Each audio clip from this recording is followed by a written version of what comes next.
अरे मैडम जरा ध्यान से।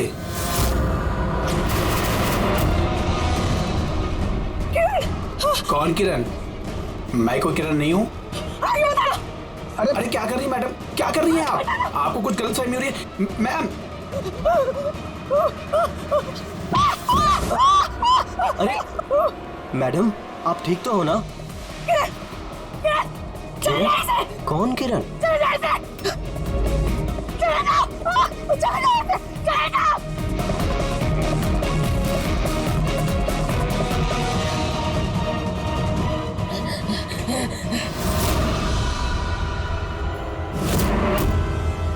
क्यों सुबह, कैसी तबीयत है तुम्हारी? सर, पैर की हड्डी टूट गई है और बाकी इधर उधर थोड़ी सी चोटें लगी हैं। मुझे एक बात बताओ, क्या हुआ था उस दिन? हाँ? वो आदमी सीढ़ियों से भाग रहा था जब मैं उससे टकराया, और जब मैंने उसके हाथ में चाकू देखा तो मैंने शोर मचाया और उसे पकड़ने की कोशिश की, लेकिन तब उसने मुझे धक्का दे दिया और मैं नीचे गिर गया। उसके बाद सर कुछ याद नहीं। सुबह, तुम्हारे हाथ में से हमें वो जो एक कपड़े का टुकड़ा मिला था, लाल कलर की चौकड़ी का, क्या वो उस आदमी की शर्ट का टुकड़ा था? जी सर, शर्ट पहना था उसने वो, और हाथापाई के दौरान शायद वो मेरे हाथ में आ गया था।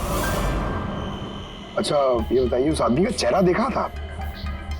सब कुछ इतनी जल्दी में हुआ कि कुछ याद नहीं। ठीक है, अब तुम जाओ, अगर जरूरत पड़े तो हम तुमसे फिर मिलेंगे, ठीक है? जी सर, थैंक यू सर। जाओ।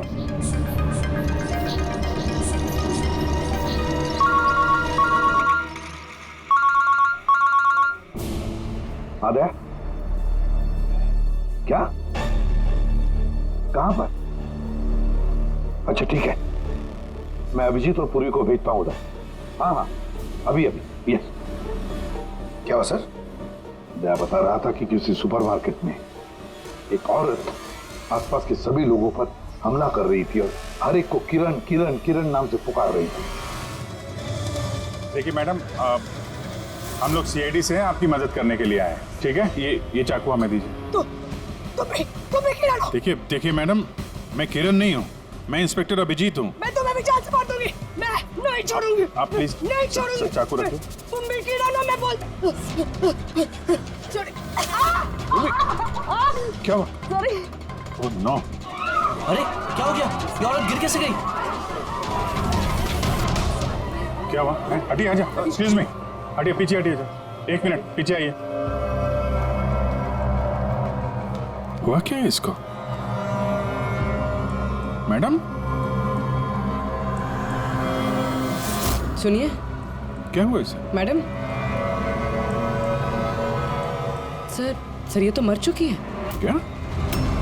इसके शरीर में टेट्राकोटॉक्सिन या ब्यूरारे नाम का जहर इंजेक्ट किया गया था, जिसकी एक बूंद भी जानलेवा हो सकती है। मगर ये जहर तो हमारे देश में आसानी से नहीं मिलता ना? सिर्फ उसे ही मिलता है जो बड़ा रिसर्च कर रहा हो।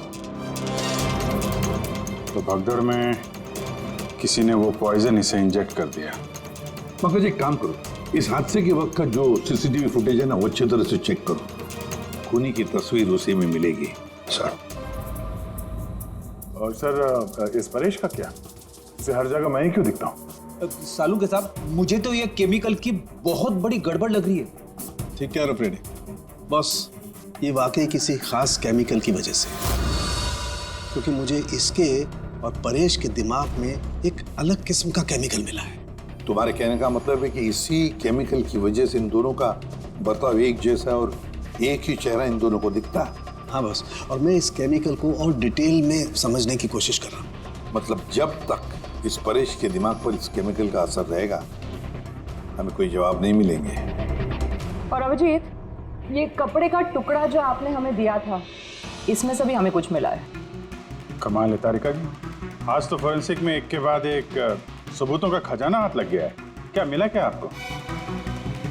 ये कॉटन का कपड़ा है और इसके रेशो में आटे के कुछ ट्रेसेस मिले। आटा? सिर्फ आटा? सिर्फ आटा। हाँ वाकई खजाना तो हाथ लगा है। आटा। सर, सर ये फोटोग्राफ है सर। ये जितने भी लोग हैं इनमें से किसी ने उन्हें पॉइजन का इंजेक्शन दिया सर। अब और एक काम करो, ये जितने सारे लोग हैं ना, इन सब की मूवमेंट ट्रैक करो शॉपिंग मॉल में। खून होने से पहले ये लोग कहाँ थे, कहाँ से आए, क्या क्या कर रहे थे, और खून होने के बाद में देखो ये लोग कहाँ कहाँ गए। ओके?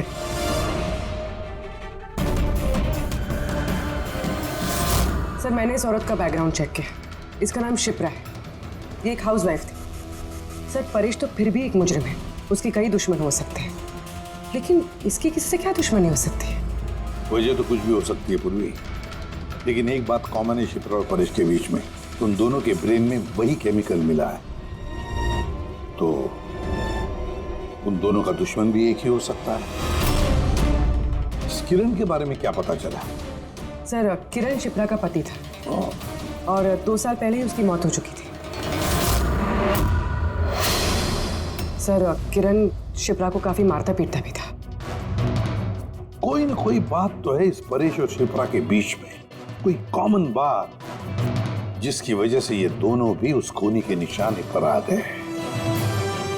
क्या हो सकती है वो कॉमन बात? क्या हो सकती है? सर मैं परेश के पड़ोस में पिछले 5 साल से रहता हूँ, पर अजीब बात है सर, ना मैंने उसे कभी देखा ना कभी मुलाकात हुई। और कोई नहीं है परिवार में उसके? सर उसके पिताजी थे, जिनकी मौत तब हो गई थी जब वो जेल में था, और कोई नहीं है। सर शिप्रा का हस्बैंड बहुत स्ट्रिक्ट था। वो उससे मिलना तो दूर, किसी से बात तक करने अलाउ नहीं करता था। इनफैक्ट वो तो उसको मारता पीटता भी था। सर उसके हस्बैंड के डेथ के बाद ना मैंने बहुत कोशिश की कि मैं उससे बात करूं, उससे पूछूं, लेकिन उसने इंटरेस्ट नहीं रखा। अच्छा, उसका कोई करीबी दोस्त, कोई रिश्तेदार नहीं था क्या? सर मुझे नहीं लगता कि होगा। अच्छा। शिप्रा और परेश दोनों की जिंदगी में एक बात कॉमन, दोनों जिंदगी में अकेले थे, ना कोई दोस्त ना कोई रिश्तेदार। सर दोनों में एक चीज कॉमन है। क्या? सर हमने परेश और शिप्रा का कंप्यूटर चेक किया, तो उनकी कंप्यूटर हिस्ट्री से पता चला है कि दोनों ने ही ऑनलाइन सपोर्ट ग्रुप ज्वाइन किया था। अच्छा, ऑनलाइन सपोर्ट ग्रुप मतलब? सर ये ग्रुप्स है जो डिप्रेशन, लोनलीनेस, ड्रग एडिक्शन और अल्कोहलिज्म में फंसे होते हैं, उनकी काउंसलिंग करता है और उनकी मदद करता है। सर शिप्रा ने 2 हफ्ते पहले ही एक ऐसा ग्रुप ज्वाइन किया था जो शादीशुदा जिंदगी में परेशान लोगों की मदद करता है, और परेश ने अपने अकेलेपन से निकलने के लिए पिछले महीने ही ऐसा ग्रुप ज्वाइन किया था।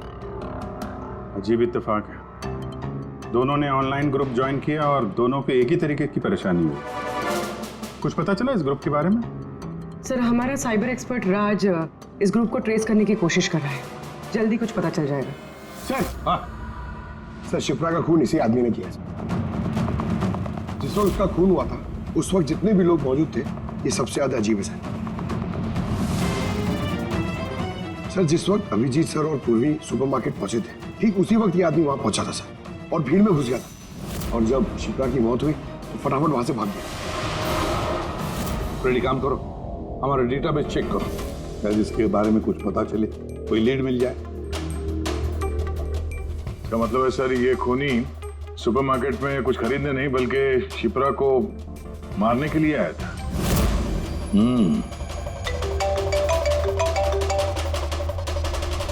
हाँ राज, ओके ठीक है, तो तुम मुझे एड्रेस एसएमएस कर दो।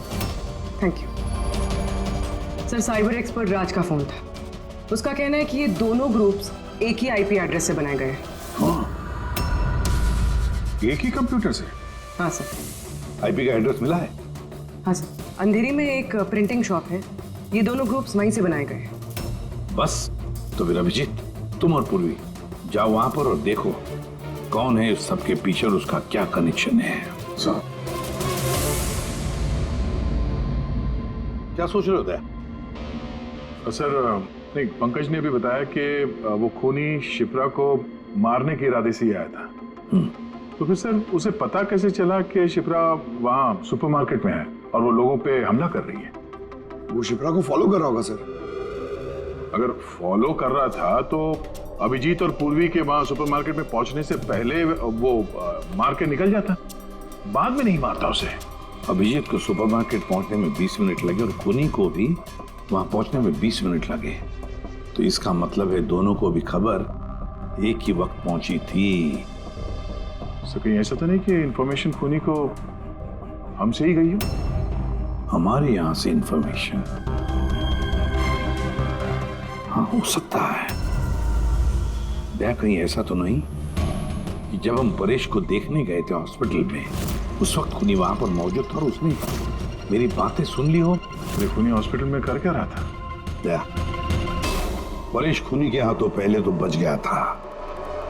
हो सकता है खूनी अपना अधूरा काम पूरा करने हॉस्पिटल आया था, परेश को खत्म करना चाहता था इसलिए।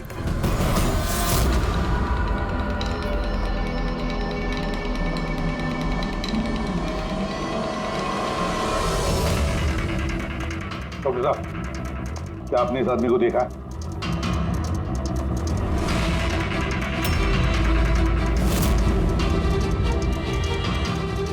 भाई साहब, ये आदमी को देखिए जरा, इस हॉस्पिटल में इसको देखा है कहीं? हाँ हाँ, इसको तो मैंने देखा है। कहाँ देखा है? वहाँ वेटिंग रूम में।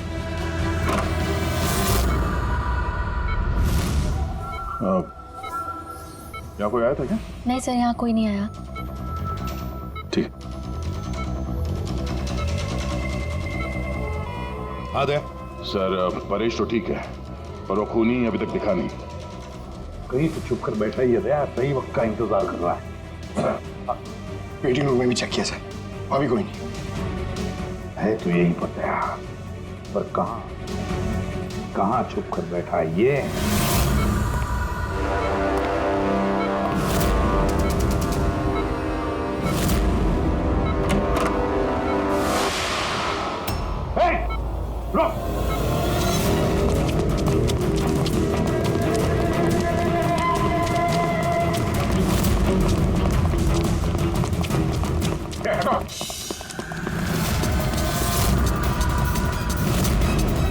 कहाँ भागोगे?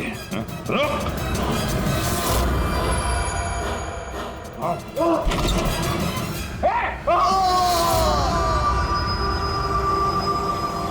My God! हाँ भाई, क्या मिला? सर ये दोनों साइड डिलीट किए जा चुके हैं, अब वो ऑपरेशनल नहीं है। मतलब अपराधी ने सबूत मिटा दिया? जी सर, पर सर कुछ इंटरेस्टिंग चीजें मेरे हाथ लगी है। क्या? ये देखिए सर, इसी आईपी एड्रेस से, इसी कंप्यूटर से उस तरीके के 6 और ऑनलाइन सपोर्ट ग्रुप बनाए गए हैं। तो लोगों को फंसाने के लिए ऐसे कई ग्रुप बनाए गए हैं? बिल्कुल सर। सर बाकी ग्रुप डिटेल में चेक कर लेता हूँ। मतलब सर परेश और शिप्रा के अलावा और भी कई लोग हैं जिन्हें इन लोगों ने फंसाया है। मगर सर मकसद क्या हो सकता है इस तरह से साइट बना के लोगों को टारगेट करने का? वही केमिकल से रिलेटेड कुछ होगा। ये कुछ मिला रजिस्टर में? हाँ सर। सर पिछले 3 महीनों में 85 लोगों ने कंप्यूटर यूज़ किए। सबकी डिटेल्स चेक करनी पड़ेगी। ठीक है सर ये देखिए, 6 में से 5 ग्रुप डिलीट किए जा चुके हैं, लेकिन अभी भी एक सपोर्ट ग्रुप एक्टिव है और अभी भी उसे कोई ऑपरेट कर रहा है। Enhancing the life of lonely people. मतलब साफ है, ग्रुप बनाया जाता है, तना लोगों को फंसाया जाता है और बाद में ग्रुप डिलीट। तो अब उन्हें एक और शिकार की जरूरत है। एक आइडिया है पूरी। कुछ पता चला इस आदमी के बारे में? फिलहाल तो कुछ नहीं। वॉलेट के अलावा इसके पास कुछ भी नहीं मिला है, मोबाइल फोन तक नहीं। तो हमारे पास कोई सुराग नहीं है। दया, ये केस दिखता उतना सिंपल नहीं है, बहुत बड़ा षड्यंत्र है ही है। कई सारे लोग इसमें इन्वॉल्व हैं। ये तो इस खेल का मोहरा लग रहा है सर, कभी बाड़े का। और इस केस का मास्टरमाइंड अभी भी आजाद घूम रहा है, अपने नए शिकार की तलाश में होगा। जल्द से जल्द ढूंढना होगा सर इसे। हाँ पंकज, आराम से। बस खड़े। ये क्या ही था उनके? सर आप ये क्या खेल खेल रहे हैं पंकज के साथ? नहीं नहीं, ये कोई खेल नहीं है। बस मैंने बताया था ना, ये केस बहुत ही पेचीदा है, बड़ा कॉम्प्लेक्स है। याद है ना, मैंने बताया था उस परेश के और उस शिप्रा के दिमाग में मुझे एक अलग तरीके का केमिकल मिला था। हाँ, मैंने उस केमिकल को रिप्लिकेट किया और इस पंकज के शरीर में इंजेक्ट कर दिया। व्हाट? तू पागल हो गया फारूक है? अगर इसे कुछ हो गया तो? अरे कुछ नहीं होगा यार, बिलीव मी, मैं पागल हूं क्या?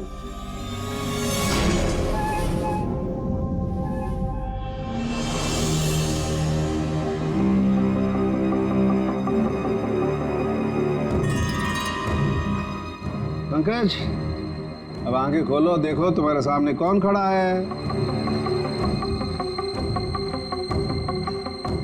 तो फ्रेडी सर है। ग्रेट, ये फ्रेडी सर है ना। अब इस तरफ देखो पंकज, यहां कौन खड़ा है?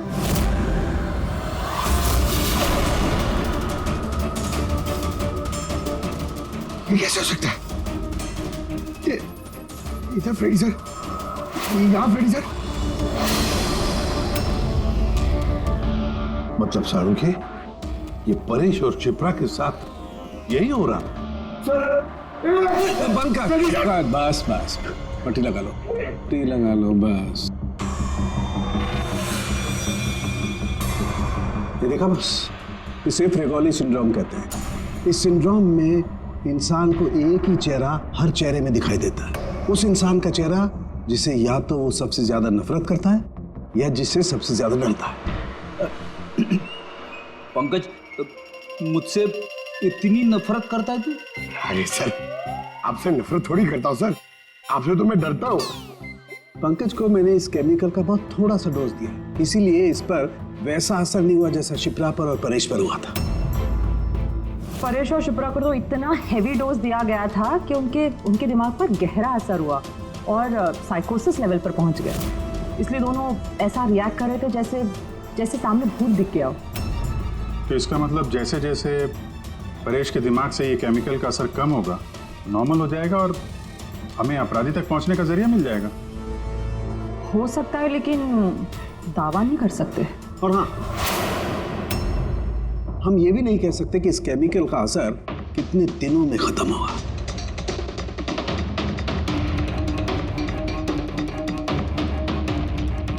अगर हम परेश के ठीक होने का इंतजार करेंगे तो बहुत देर हो जाएगी।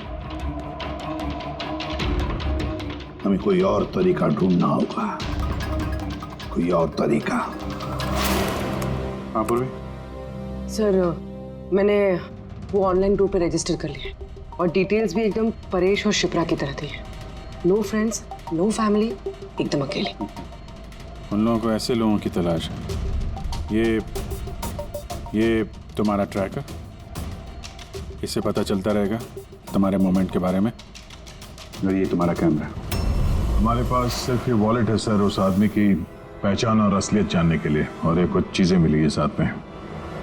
पेट्रोल पंप का बिल, ये होटल का मैच बॉक्स, खरीदा हुआ मैच बॉक्स, तो ये नंबर किसका? ये सेलफोन लगता है किसी? सर हम इस पेट्रोल पंप पे गए थे, वहां से पता चला सर ये आदमी महीने में 2-3 बार वहां पे आता है और सीसीटीवी फुटेज में हमने देखा कि वो अपने बाइक पे हर बार अलग अलग नंबर प्लेट लगा के आता है। हाँ, और पेमेंट कैश में करता है।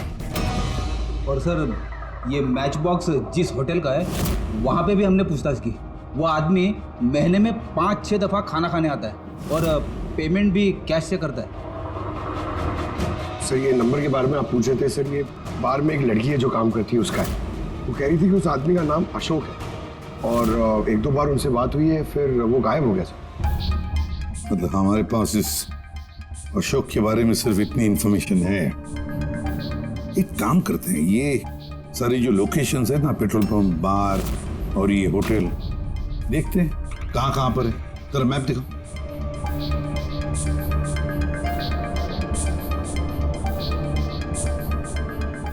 ये वो जगह है जहाँ पे वो पेट्रोल पंप है। सर यहाँ पे बाहर है सर। और सर ये होटल है। बार, ये होटल, पेट्रोल पंप। दया सर, ऐसे नहीं लगता तुम्हें? देखो ना, ये सारे के सारे लोकेशंस 1 किलोमीटर के दायरे में है यहाँ से। हो सकता है सर उसका घर या ऑफिस इस जगह के आसपास ही कहीं।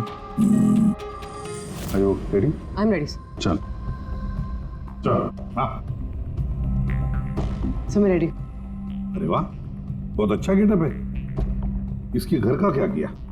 सर पूर्वी के लिए भाड़े पे 1 हफ्ते के लिए घर लिया। आई मीन अल्पा के लिए। अल्पा, ठीक है, गुड। लेकिन पूर्वी, चौकन्ना रहना। उनका पहला कदम क्या होगा हमें पता नहीं है। Yes good luck. Thank you sir. अब एक काम करते हैं, इस 1 किलोमीटर के दायरे में इस अशोक का फोटोग्राफ दिखाते हैं, सबको दिखाते हैं। शायद कोई निकले जो इसको जानता हो।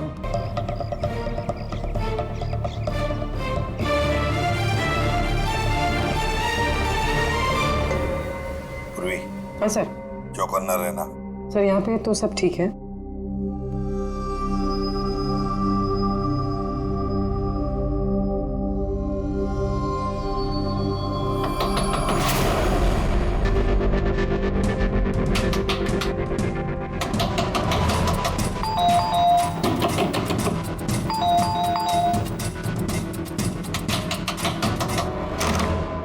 जी कहिए। वो मेरे पीछे ना कुछ गुंडे पड़े, मैं अंदर आ सकती हूँ प्लीज?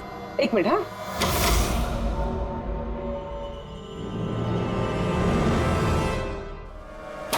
हाँ आओ जल्दी आओ।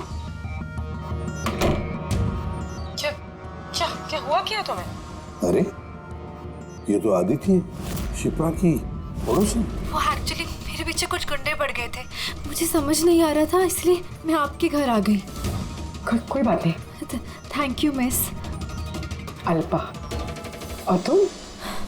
अदिति। बैठो। आप प्लीज मुझे 1 गिलास पानी देंगे प्लीज? अभी लाती हूँ।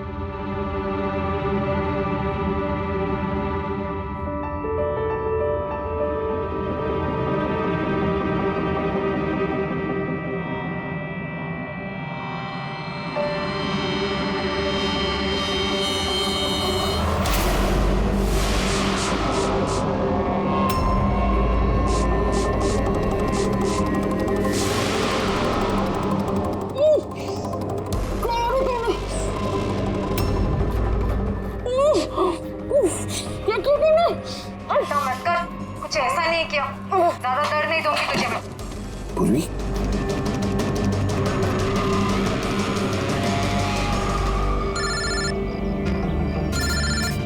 हाँ सर। क्या शिप्रा की पड़ोसन अदिति? सर मैं फौरन वहां पहुंचता हूं। नहीं सर, अब अशोक का भी पता नहीं चला। ये सर। सब कुछ प्लान के मुताबिक तो चल रहा है। अब देखते ही आदित्य पूर्वी को कहां लेकर जा रही है। अरे ये क्या, ट्रैकर एक ही जगह पे, वो भी नहीं बोला। कहीं ऐसा तो नहीं उन लोगों को ट्रैकर के बारे में पता चला हो, निकाल कर फेंक दिया हो। माय गॉड, अब तक पहुंचेंगे कैसे इन सब तक?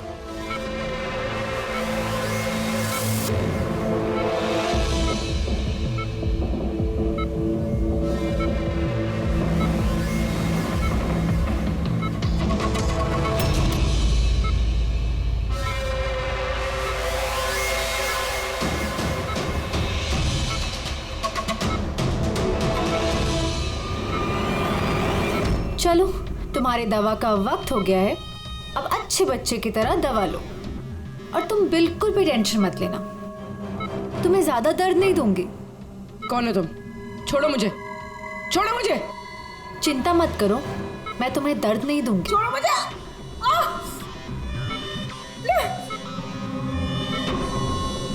मैंने तुम्हें मना किया था ना कि कुछ दिनों के लिए हम किसी नए लोगों को नहीं लाएंगे, क्योंकि सीआईडी वाले हमें पागलों की तरह ढूंढ रहे हैं। हमारी कोई भी लापरवाही हमें बहुत महंगी पड़ सकती है। सर अदिति का घर बंद था, दरवाजा तोड़ के हम लोग अंदर भी घुसे पर कुछ हाथ नहीं लगा सर। इस अशोक का भी कुछ पता नहीं चल रहा है। सर ऐसा लग रहा है हमारे लिए सारे रास्ते बंद हो गए। नहीं फ्रेडी, हमारे लिए कोई रास्ता बंद नहीं होता, हम सीआईडी वाले रास्ता बनाते हैं। सर वो लोग कहीं पूर्वी को केमिकल इंजेक्शन ना दे दें। नहीं, कुछ नहीं करेंगे वो लोग, पूरी को कुछ नहीं होगा। कोई तो बात हम मिस कर रहे हैं, कोई तो बात है जो हमसे छूट रही है, पर क्या हो सकती है वो बात? सर वो कपड़े का टुकड़ा जो हमें सुबह के हाथ में मिला था,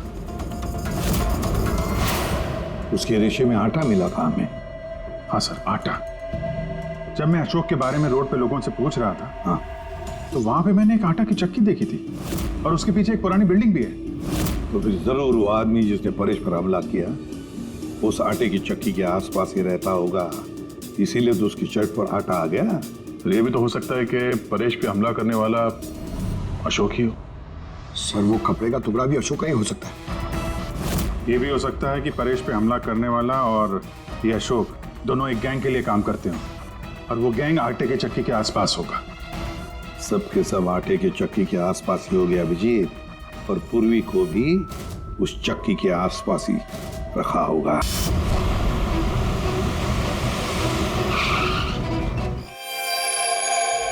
कोई अपने जगह से नहीं लेगा, कोई भी नहीं। पूर्वी कहाँ है?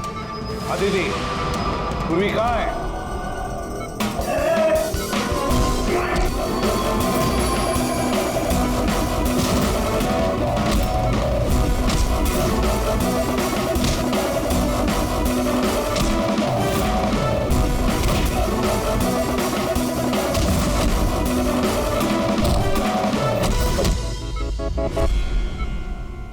सब नर्सेज और डॉक्टर इस तरफ आ जाओ। चले, चलो तुम भी अभी जल्दी।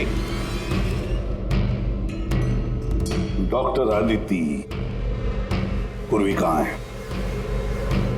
पूर्वी कहाँ है?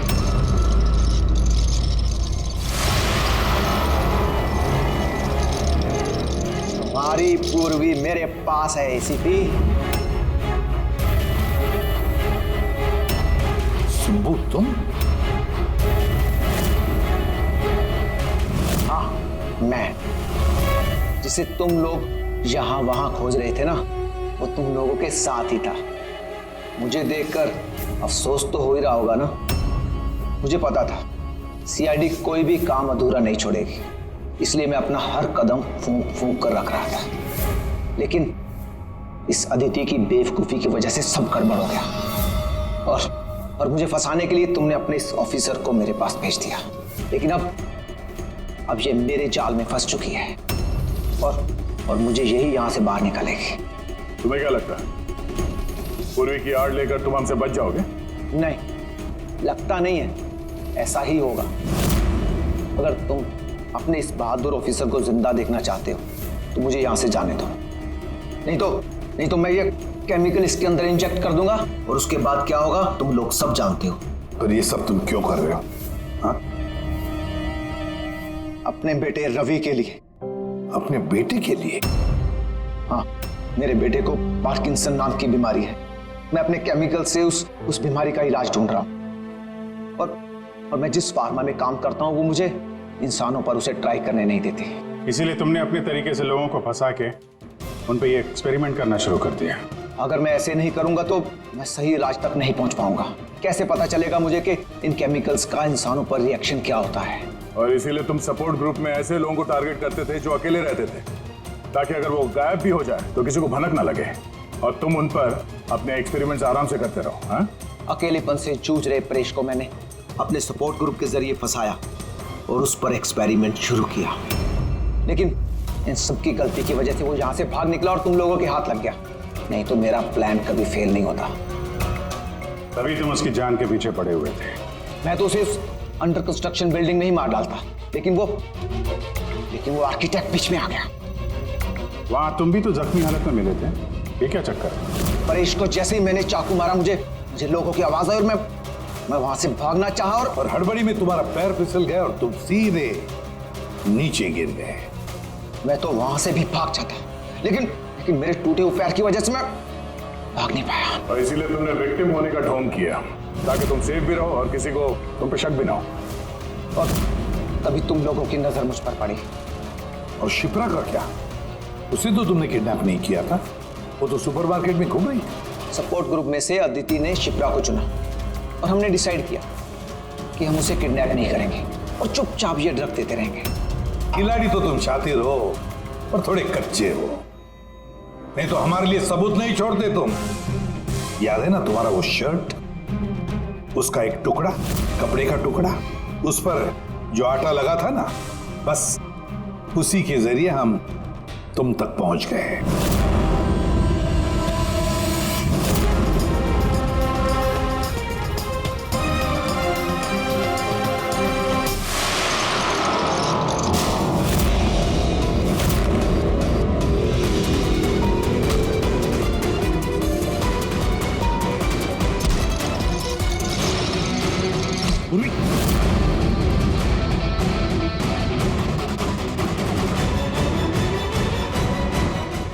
देखो, हाँ? क्या किया तुमने सुब्बू? कभी सोचा है? हाँ? अपने बेटे को बचाने के लिए तुमने न जाने कितने लोगों की जान दांव पर लगा दी, पर यह नहीं सोचा ना कि सही क्या है, गलत क्या है। तुम्हारे बेटे को तो हम अच्छी से अच्छी ट्रीटमेंट दिलवाएंगे, मगर तुम्हें जेल की सलाखों के पीछे बिठा देंगे। शायद फांसी का ऑर्डर भी आ जाएगा तब तक।